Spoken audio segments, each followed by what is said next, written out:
स्वागतम सुस्वागतम सुस्वागतम. सद्गुरू सेवा प्रतिष्ठान उदगीर द्वारा आयोजित श्री सद्गुरू महाराजांच्या अमृतवाणीतून श्रीमद भगवद्गीता अंतरंग दर्शन या विषयावर संपन्न होत असलेल्या या वर्षीच्या प्रवचनमालेची सांगता श्री सद्गुरू महाराजांच्या आजच्या प्रवचनाने होत आहे. सर्वप्रथम मी श्री सद्गुरू महाराजांना वंदन करतो आणि सर्व उपस्थितांचे श्री सद्गुरू सेवा प्रतिष्ठान उदगीरच्या वतीनं हार्दिक स्वागत करतो. पुनश्च एकदा सर्वांचं हार्दिक स्वागत. यानंतर श्री गुरु महाराजांचं पूजन करण्यासाठी दैनिक लोकमतचे ज्येष्ठ पत्रकार श्री VS कुलकर्णी, श्री रमेशराव जोशी पाटोदेकर व श्री संजयराव जोशी यांना विनंती करतो की त्यांनी गुरु महाराजांचं पूजन करावं.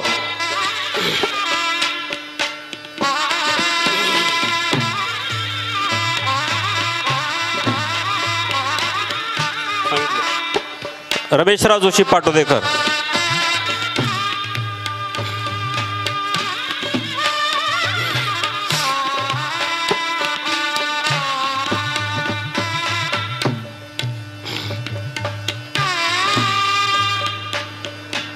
गुरुर्ब्रह्मा गुरुर्विष्णू गुरुर्देव महेश्वरा गुरु साक्षात परब्रह्म तस्मै श्री गुरवे नमः. तस्मै श्री गुरुवे नमः. सद्गुरु गुंडा महाराज की जय. सद्गुरू महाराजांचं प्रवचन सुरू होण्यापूर्वी एक 5 मिनिटाचा वेळ या ठिकाणी घेणार आहे. ज्यांच्या पुढाकारानं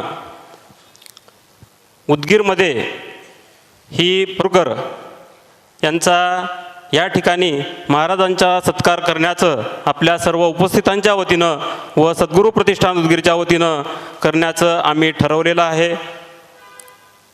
डॉक्टरांना असं वाटलं ते सगळीकडं आवर्जून महाराजांच्या प्रवचनमाला ऐकण्यासाठी जातात. माजलगाव, बीड, धाराशिव, संभाजीनगर सर्व ठिकाणी प्रवचनमाला होतात. तर आपल्या उदगीरमध्येही ही प्रवचनमाला व्हावी असा त्यांचा मानस होता आणि त्यांनी हा मानस सद्गुरूंच्या पुढे बोलून दाखवला.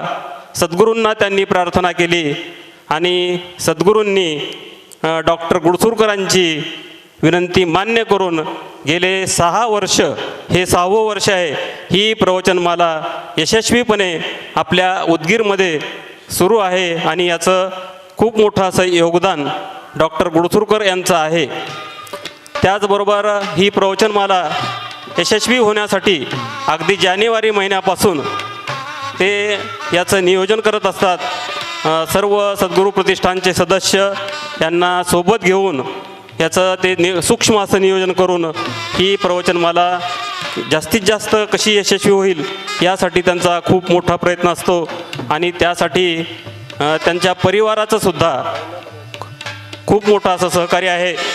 तर या ठिकाणी सद्गुरू प्रतिष्ठान उदगीरच्या वतीनं व आपल्या सर्व उपस्थितांच्या वतीनं डॉक्टर गुडसुरकर व त्यांचा परिवार यांचा महाराजांच्या हस्ते या ठिकाणी सत्कार संपन्न होणार आहे. मी डॉक्टर गुडसुरकर, सौ अलका गुडसुरकर आणि त्यांचे चिरंजीव अमोल गुडसुरकर यांना विनंती करतो की त्यांनी व्यासपीठावर यायचं आहे आणि संपूर्ण गुडसुरकर परिवारांचं यासाठी जे योगदान आहे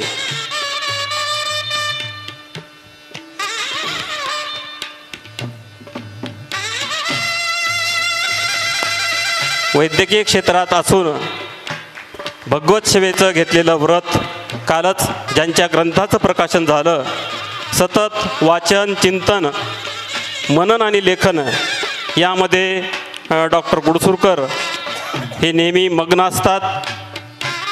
त्यांच्या हातून सद्गुरूंच्या आशीर्वादानं, त्यांच्या प्रेरणेनं भावी काळातही त्यांच्याकडून असंच लेखन व्हावं अशी सद्गुरूचरणी प्रार्थना करतो.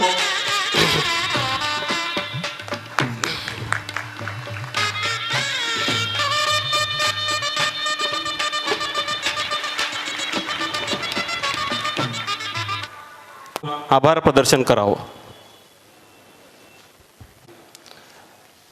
मी आभार प्रदर्शनासाठी थांबलेला आहे. पहिल्यांदा आभार मी आपल्या परमेश्वराचे आणि निसर्गाचे मानतोय.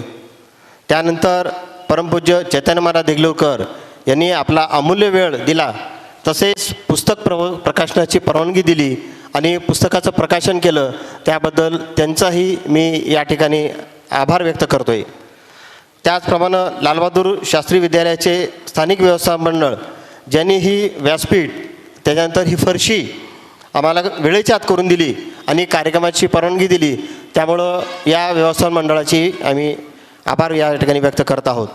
मुख्याध्यापक, उपमुख्याध्यापक, शिक्षक, शिक्षकेतर कर्मचारी, सेवक, विद्यार्थी यांचेही या ठिकाणी विशेष आभार. त्याचप्रमाणे आपले लोकप्रिय आमदार श्री संजयजी बनसोडे, माननीय उपजिल्हाधिकारी, माननीय तहसीलदार, पोलीस प्रशासन, तसेच नगराध्यक्षा व सर्व नगरपरिषद कर्मचारी यांच्याही या ठिकाणी आम्ही आभार व्यक्त करत आहोत. महावितरणांमध्ये जे सेवे करत आहेत त्या कर्मचाऱ्यांचेही आम्ही या ठिकाणी आभार मानतो. त्यांचाही आम्हाला या ठिकाणी सहकार्य मिळालेलं आहे. त्याचप्रमाणे पत्रकार मंडळींनी आम्हाला सहकार्य केले, त्या सर्व पत्रकार मंडळींचंही आम्ही आभार मानत आहोत. चौधरी मंडपवाले त्यांनी केलेली ही एकूण बैठक व्यवस्था आणि व्यवस्था पूर्ण, तसेच ध्वनी व प्रकाशन व्यवस्था श्री अवधूत ढेरे पंढरपूर, व्हिडिओ शूटिंग श्री शेषराव धनुरे हळीकर यांच्याही या ठिकाणी आम्ही आभार व्यक्त करत आहोत. आपण बाहेर येताना पाहिले असेल की जी सुंदर रांगोळी काढली ते श्री रेणगणवार गुरुजी यांचेही या ठिकाणी आम्ही आभार व्यक्त करत आहोत.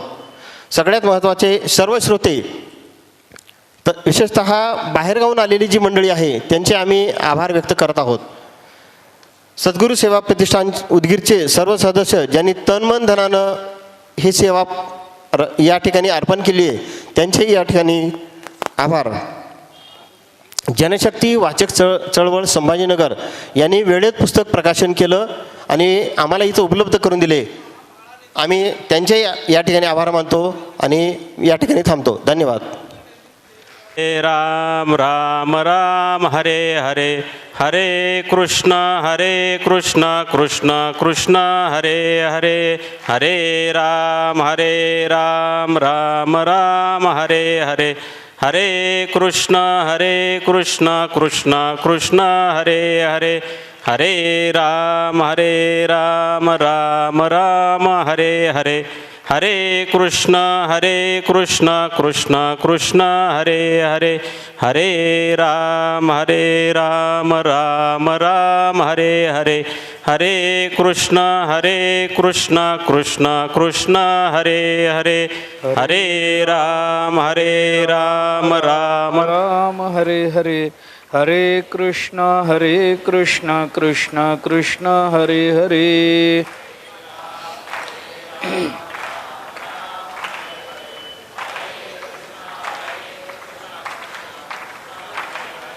हरे राम राम राम हरे हरे, हरे कृष्ण कृष्ण कृष्ण हरे हरे.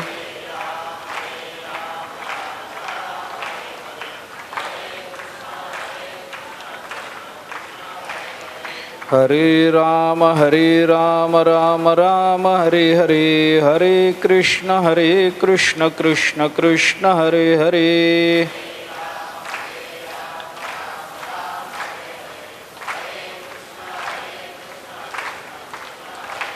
पुंडलिक वरदे हरिविठ्ठल श्री ज्ञानदेव तुकाराम.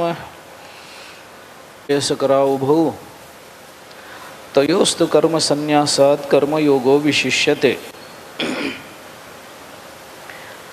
श्री सद्गुरू सेवा प्रतिष्ठानच्या वतीनं आयोजित या प्रतिवार्षिक प्रवचनमालेच्या या वर्षीच्या तृतीय सत्राला आपण आरंभ करतो आहोत. श्रीमद भगवद्गीतेच्या 5व्या अध्यायाचा विचार आपण करतो आहोत आणि 5वा अध्याय हा कर्मसन्यास योग म्हणून सांगितला गेला. हा योग काय आहे तर कर्मबंधनातून सुटण्याचा तो मार्ग आहे. 5व्या अध्यायापर्यंत भगवंतांनी कर्मयोगाची प्रस्तावना विस्तारानं गीतेमध्ये केली आहे. आपण परवाही बोललो, कालही बोललो की विचाराची गरज, विचाराचा विषय आणि विचाराची प्रक्रिया या 3 गोष्टी माणसानं चिंतनात घेतल्या पाहिजे. आम्हाला विचाराची गरज काय आहे, आमच्या विचाराचे विषय काय आहेत आणि आमच्या विचाराची प्रक्रिया काय आहे. आणि त्या दृष्टीनं कर्मयोगाचा विचार भगवंतांनी इथं केलेला आपल्याला दिसून येतो. त्याचा विचार आपण बहुतांश करून आलो. भगवंतांनी अर्जुनाला 4थ्या अध्यायामध्ये कर्माचा विचार सांगितला, ज्ञानाचा विचार सांगितला आणि 5व्या अध्यायाच्या सुरुवातीला अर्जुनाने भगवंताला असं विचारलं की दोन्हीपैकी श्रेयस्कर काय आहे. भगवंतांनी सांगितलं दोन्हीही श्रेयस्कर आहेत, पण तुझ्याकरता म्हणून कर्मयोगाचा विशेष आहे. आणि कर्मयोगाचा विशेष आहे म्हणून भगवंतांनी 5व्या अध्यायामध्ये कर्मयोगाचा काही विशेष आपल्यासमोर बोलून दाखवला आहे. कर्मयोग कशा करता आचरणात आणायचा, त्याचं सरळ उत्तर हे आहे की कर्मयोगाचं आचरण हे ज्ञानयोगाच्या प्राप्तीच्या अधिकाराकरता असतं. कर्मयोग विशेष म्हणून का सांगितला याची जी काही कारणं आपण सांगितली त्याच्यामध्ये एक कारण असा विचारात घेतलं होतं आपण की कर्म हे साधन आहे आणि ज्ञान हे साध्य आहे. साध्य आणि साधनाची तुलना होत नाही. 2 साधनांची तुलना होऊ शकेल, पण एक साध्य आहे, एक साधन आहे. कारण केवळ कर्माने माणसाला ब्रह्मज्ञान होत नाही असं शास्त्राचं चिंतन आहे. गीता त्याच अंगाने जाते, भागवत त्याच अंगाने जातं. केवळ कर्म करणारा, भागवतामध्ये प्राचीन बर्हीचं चरित्र येतं. या प्राचीन बर्हीने खूप यज्ञ केलेत. मीमांसेचा नियम असा आहे की ज्या भूमीवर यज्ञ करायचा असतो ती भूमी दर्भानं झाकावी. प्राचीन बर्हीच्या चरित्रात असं आलंय की पृथ्वीवर अशी जागा नव्हती की जी जागा दर्भानं झाकली गेली नाही, इतके यज्ञ प्राचीन बर्हीने केले. पण तरी सुद्धा प्राचीन बर्हीला परमात्म स्वरूपता प्राप्त झाली नाही. मग त्याला काही उपदेश करावा लागला, त्या उपदेशातून पुढे त्याला ते स्वरूप प्राप्त झालं वगैरे वगैरे, नंतरचा विचार असेल. पण कर्मयोगाचं आचरण हे ज्ञानयोगा करता आहे. आपल्याला ज्ञानाचा अधिकार प्राप्त व्हावा आणि ज्ञानाचा अधिकार प्राप्त व्हायचा असेल तर त्याच्याकरता अंतःकरण शुद्ध असावं लागतं. ज्ञान कुणाला प्राप्त होतं, ज्याचं अंतःकरण शुद्ध आहे त्याला. मग अंतःकरण शुद्ध कशाने होतं तर ते निष्काम कर्माचरणाने होत असतं. मनशुद्धीचा मार्गी जै विजयी व्हावे वेगी तै कर्म सबळा लागी आळसू न कीजे असं ज्ञानोबांनी म्हटलंय. ज्याला वेगानं आपलं अंतःकरण शुद्ध करून घ्यायचं आहे त्यांनी कर्म करण्याच्या बाबतीत आळस करू नये. इथं कर्म हा शब्द निष्काम कर्म या अर्थाने आला. अंतःकरण शुद्ध असलं पाहिजे. जर अंतःकरण शुद्ध असेल तर केलेला उपदेश अंतःकरणामध्ये लगेच ठसतो. अंतःकरण शुद्ध नसेल तर विकल्प निर्माण होतात, कालापव्यय होतो. त्याच्याकरता अंतःकरण शुद्धीकरता स्वतंत्र साधना करावी लागते.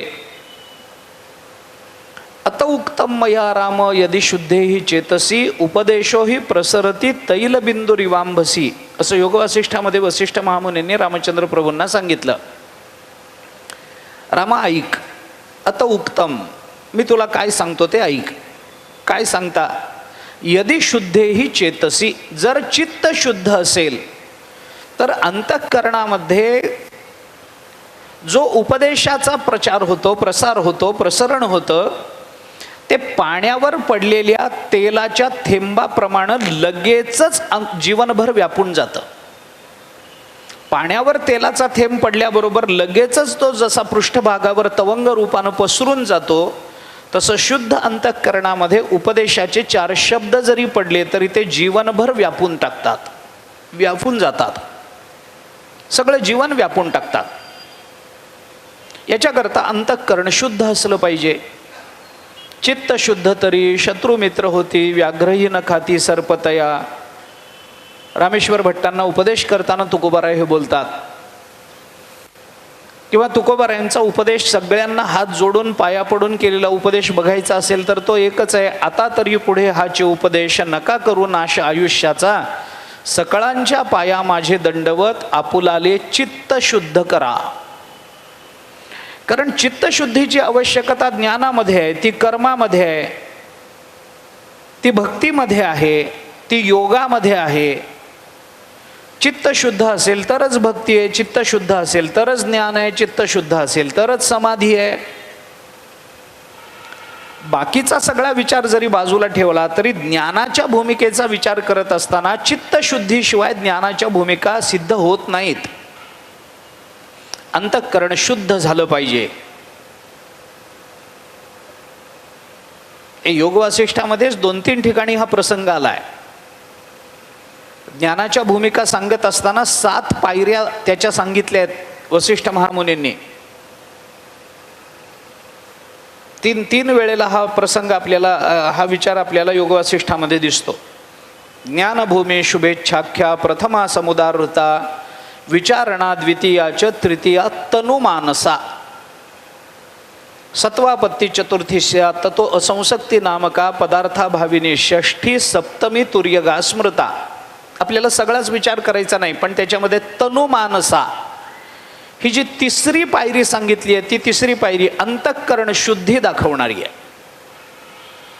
याच्याकरता आत्ता तुला कर्मयोग विशेष आहे. का विशेष आहे? कारण आत्ता अंतःकरण शुद्ध होणं ही आवश्यक आहे. आवश्यकता ज्ञानाची आहेच आहे, पण ते ज्ञान संपादन करण्याकरता जर अंतःकरण शुद्ध हवं असेल तर आता त्याला प्राधान्य दिलं पाहिजे.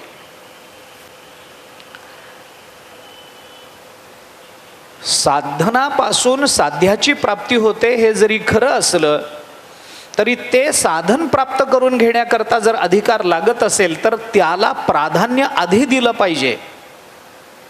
साध्य तर ठरलेलं आहेच आहे जीवाचं.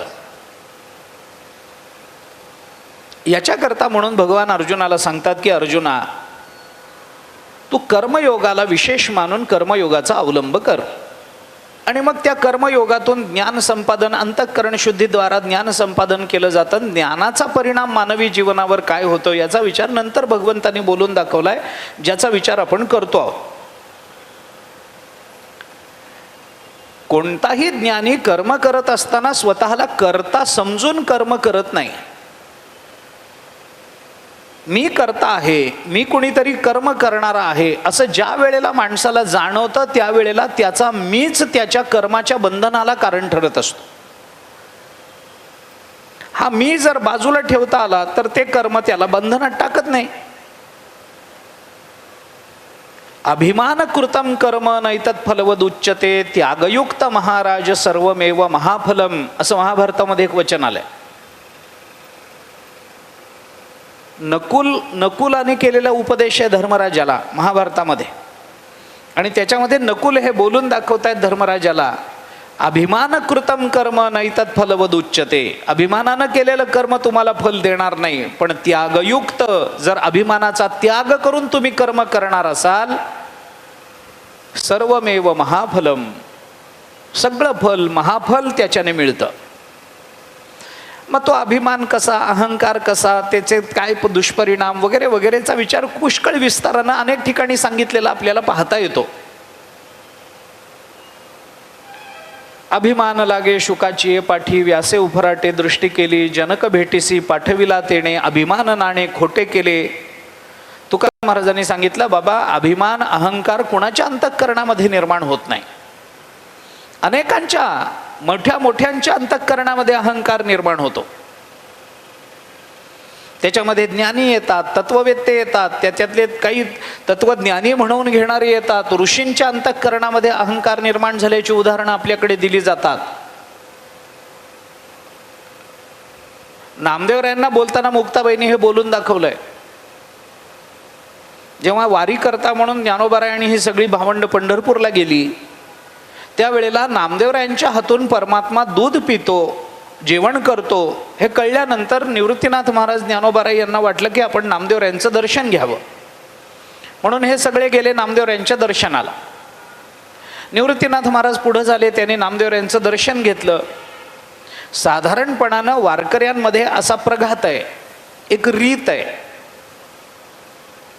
की वारकरी एकमेकांना भेटल्यानंतर वयाचा किंवा अधिकाराचा विचार न करता एकमेकांना नमस्कार करतात.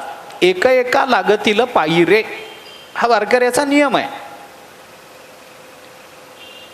निवृत्तीनाथ महाराजांनी नमस्कार केला म्हणल्यानंतर नामदेवरायांनी सुद्धा प्रतिनमस्कार करणं अपेक्षित होतं, पण त्यांनी केला नाही.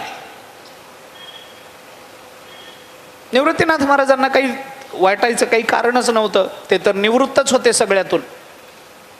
ज्ञानेश्वर महाराज पुढे झाले, त्यांनी नमस्कार केला नामदेवरायांना, तरी नामदेवरायांचा प्रतिनमस्कार नाही. सोपान काकांनी नमस्कार केला, तरी सुद्धा नामदेवरायांचा नमस्कार नाही. सगळ्यात मागे मुक्ताबाई होत्या. मुक्ताबाई म्हणाले, मी नाही नमस्कार करणार, मला नाही गरज. ज्ञानेश्वर महाराज म्हणाले, मुक्ते असं बोलू नये, अगं तो केवढा मोठा महात्मा आहे, परमात्म्याबरोबर रोज बोलतो, परमात्म्याला यांचं वेड आहे.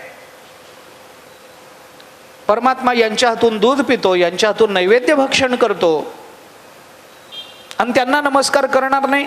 नाही म्हणे, मी नाही नमस्कार करणार, असले पुष्कळ बघितलेत मी. नामदेवरायांच्या कानावर गेलं, वाईट वाटलं.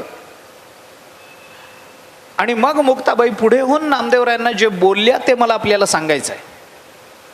मुक्ताबाई नामदेवरायांच्या बद्दल बोलताना असं म्हणाल्या ज्ञानोबारायांना की तुम्ही यांना नमस्कार करा म्हणताय, पण काय म्हणून यांना नमस्कार करू? अखंड जयाला देवाचा शेजार, कार्य अहंकार गेला नाही?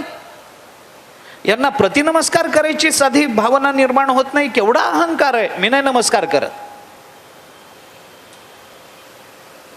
शुकाचार्यांच्या मागे अभिमान लागल्याचं वर्णन भावार्थ रामायणाच्या सुरुवातीलाच, बालकांडाच्या सुरुवातीलाच आलेलं आपल्याला दिसून येतं.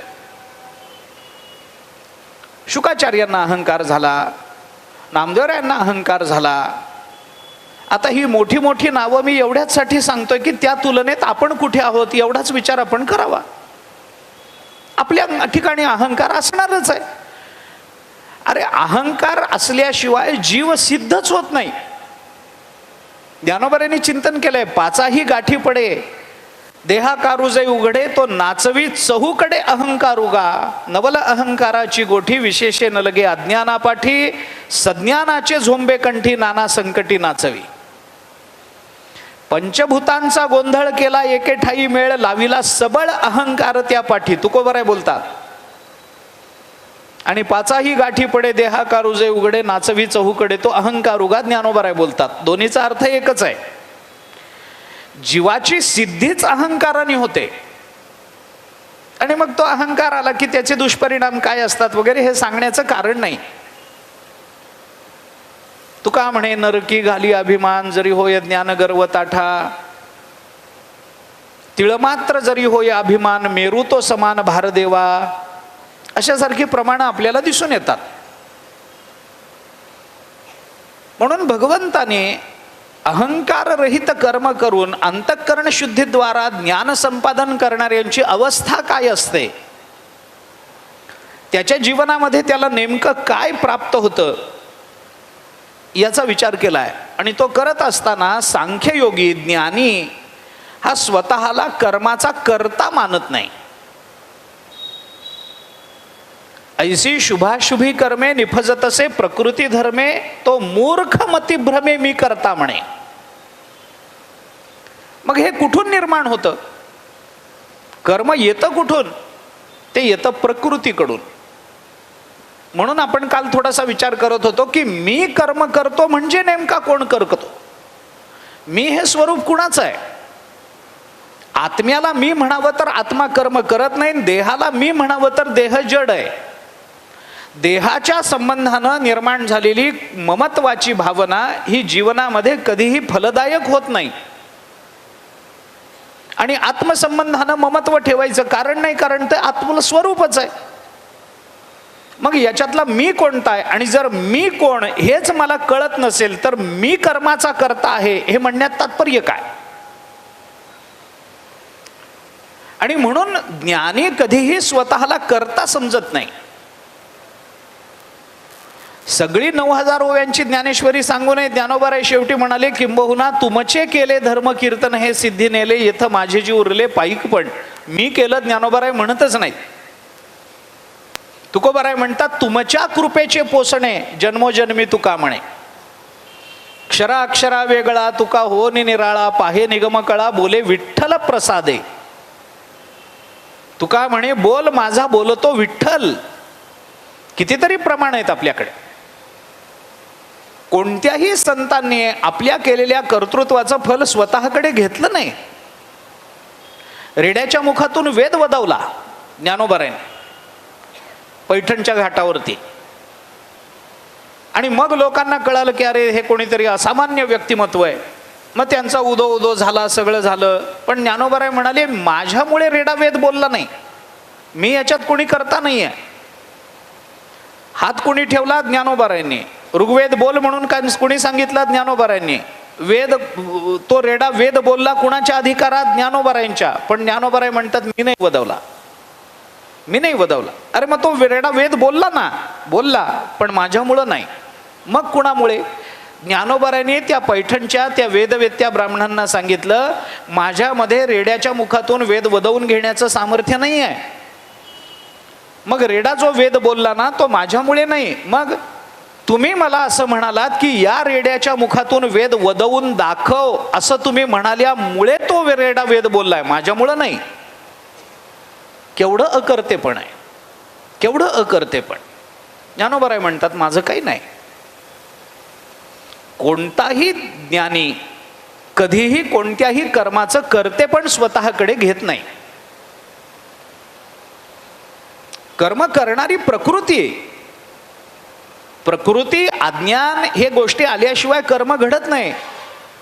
ऐसे धर्माधर्माचे टवाळ दावी अज्ञान जे का मूळ, म्हणून तेजोनी तेजी सकळ धर्मजात. ज्ञानोबारायांनी बोलणं केलंय 18व्या अध्यायामध्ये, सर्व धर्मान परित्यज्य मामेकम शरणम व्रज.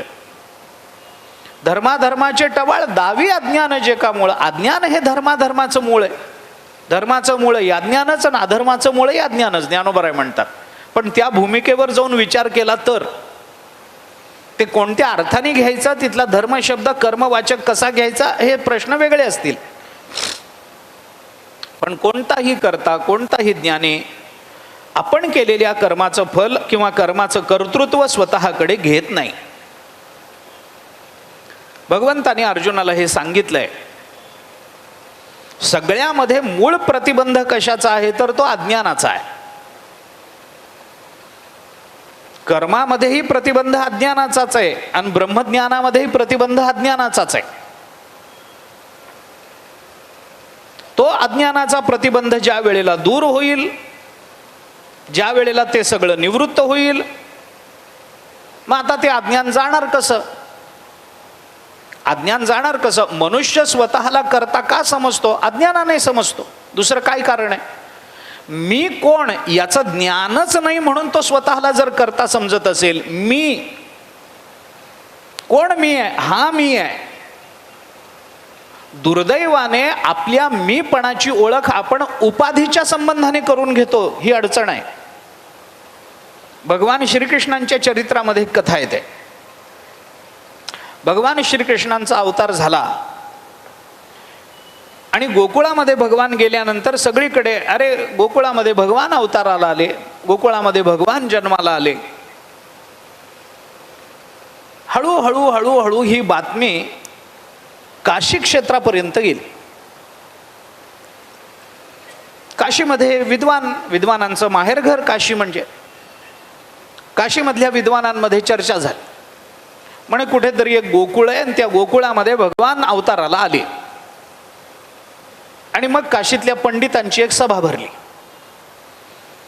आणि असे कसे अवतार, कुठं अवताराला आले? म्हणे एका गवळ्याच्या घरामध्ये अवताराला आले. कुणाच्या पोटी आले? गवळ्याच्या पोटी आले. नंद यशोदेच्या पोटी आले म्हणतात.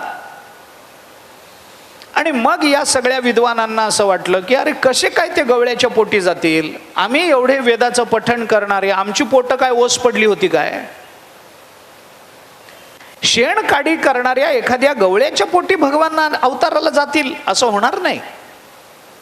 आम्ही शास्त्री आहोत, आम्ही पंडित आहोत, आम्ही विद्वान आहोत, आम्ही शास्त्र चर्चा करणारे आहोत, आम्ही धर्मचर्चा करणारे आहोत, आणि आमच्या पोटी यायला भगवंताला पटलं नाही. शेणकाडी करणाऱ्या, दूध काढणाऱ्या, गाईच्या मागे जाणाऱ्या त्याच्या पोटी भगवंतानी यावं? काही नाही, असं झालं नसेल. लोक काहीतरी अफवा पिकवतात, चूक आहे हे. आणि असं जर होत गेलं तर मग कोणी काही म्हणेल, असं करून चालणार नाही. आत्ताच याला कुठेतरी जरब बसवली पाहिजे. म्हणून त्या काशीतल्या पंडितांनी आपल्यातल्या एका पंडिताला निवडलं. त्याला काही पैसे दिले, वाटखर्ची दिली, आणि त्याला सांगितलं बाबा तू त्या कुठं गोकुळ म्हणून गाव आहे तिथं जा, आणि तिथं गेल्यानंतर कोण भगवान कुणाच्या पोटी आलेत, कोणालाही हल्ली भगवान समजतात, असं करून कसं चालेल? तू जा, जरा परीक्षा कर, कोण आहे ते जन्माला आलेलं कार्ट बघ. कोणाच्या तरी पोटी कोणीतरी जन्माला येतं आणि भगवान आले आणि देव आला म्हणून अफवा पिकवतात. जा बरं, जा परीक्षा करून ये. तो विद्वान मजल दर मजल करत निघाला. गोकुळामध्ये आला. गोकुळामध्ये आल्यानंतर मग आता कोण गोकुळ आहे ते उत्सवाचं वातावरण होतच. भगवान अवताराला आलेले. चौकशी केली, म्हणजे ते भगवान जन्माला आले. मग सांगितलं हा ते नंदबाबाच्या घरी गेले. नंदबाबाच्या घरी गेले, अंगणामध्ये थांबले. जाऊन नंदबाबांनी बघितलं, यशोदामाईने बघितलं, कोणीतरी एक विद्वान ब्राह्मण आहे, प्रवास करून आलेला दिसतोय. त्याने विचारलं कोण आहात आपण? काय नाही, कशा करता आलेले आहात? आपण वर या. वर बोलवलं, पाटावर बसवलं, विचारलं कोण, कुठून आला आपण? त्याने सांगितलं मी काशीहून आलो. नंदबाबांना आनंद झाला. ते म्हणले बरं झालं, आमच्या घरी मुलगा जन्माला आलाय आणि तुम्ही काशीहून आला, म्हणजे विश्वेश्वरानेच तुम्हाला पाठवलं अशी आमची धारणा आहे. बरं झालं, आमच्या बालकाला तुम्ही आशीर्वाद द्याल. भगवान तेव्हा चालायला लागले होते, नुकते गोड नाही म्हणे, असं करून चालणार नाही, तुम्ही वाटेल ते बोलू नका, मला परीक्षा करावी लागेल. नंदबाबा म्हणाले पा आम्हाला त्यातलं काही कळत नाही. देव म्हणजे काय, अमुक काय, तो पोटाला येतो की नाही, तो अवतार आम्हाला काय कळणार आहे? आम्ही गायीच्या मागे गायीचं रक्षण करत जाणारे गुराखी आहोत. तुम्हाला परीक्षा करायची, तुम्ही अवश्य परीक्षा करा, आमचं काही म्हणणं नाही. पण फक्त एक आहे, या निमित्तानं तुमचे काहीतरी चांगले विचार आम्हाला ऐकायला मिळतील. मी गावातल्या लोकांना जरा एकत्रित करतो, या निमित्तानं तुमचं प्रवचन होईल. म्हणून नंदबाबा बाहेर निघून गेले. यशोदामाई म्हणाल्या तुमच्या स्वयंपाकाचं वगैरे मला काही बघावं लागेल. यशोदामाई निघून गेल्या. हे एकटेच खुर्चीमध्ये बसलेले पंडित. आणि मग भगवंतानी बघितलं की आपलं गिऱ्हाईक एकटं आहे, आता जायला हरकत नाही. मग भगवान तिथं आले, त्याच्याच खुर्चीला धरून उभे राहिले. आणि भगवंतानी त्या पंडिताला विचारलं कोण आहेत तुम्ही? आता माहित नाही, नवीन माणूस आहे, घरात लहान मुलं विचारतं कोण आहेत तुम्ही? आता लहान मुलाला काय सांगायचं? ना त्यांनी सांगितलं मी काशीहून आलो. भगवान म्हणाले ते तुमचं गाव झालं, तुम्ही कोण आहेत? त्यांनी सांगितलं मी काशीचा एक विद्वान पंडित आहे. भगवान म्हणाले ते तुमची पदवी झाली, तुम्ही कोण आहेत? तो म्हणाला माझं नाव अमुक अमुक भट्ट आहे. भगवान म्हणाले ते तुमचं नाव झालं, तुम्ही कोण आहेत? शेवटी त्याला उत्तर देता येईना. त्यांनी भगवंताचा हात हातामध्ये घेतला, स्वतःच्या छातीवर ठेवला. हा बघ, हा तुझ्या हाताला लागतोय ना, तो मी आहे. भगवान म्हणाले तो तुमचा देह झाला, तुम्ही कोण आहेत? भगवान त्याला स्वरूपावरून बोलत होते, तो बिचारा उपाधीवरून उत्तर देत होता. जेव्हा त्याला उत्तर सुचेना तेव्हा भगवंतानी इकडं तिकडं बघितलं आणि जवळ कोणी नाही हे बघून भगवंतानी त्याला हळूच सांगितलं, आधी स्वतःला ओळखायला शिका आणि मग माझी परीक्षा करायला या.